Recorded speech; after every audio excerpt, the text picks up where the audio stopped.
నా డార్లింగ్ ఈ పాటికి ఈ సైజులో ఉంటది. ఈ మాత్రం హైట్ ఉంటే చాలు మనకి.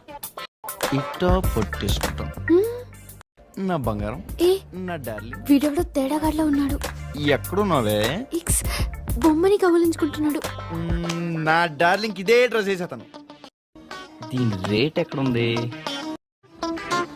ఇక్కడ ఏయ్ ఏం చేస్తున్నావు? What the hell are you doing? Skirt చూస్తున్నా. That's why I am asking. Are you mental? మీది కాదు కదండి. వాట్? ఏం మాట్లాడుతున్నావు నువ్వు? నిన్నేం చేయలేదు కదా, నీకెందుకు ఏ గొడవ అని. ఎందుకే? What rubbish are you talking? You don't have any respect for women. Hello madam, నేను నీకులా కాన్వెంట్ బ్యాచ్ కాదు, చెన్నై సేవల బ్యాచ్. కొంచెం స్మెల్ వస్తుంటది కానీ పులుసు బాగుంటది. వాట్ పులుసు? All double meaning dialogues. Sir look at him talking so much of shit.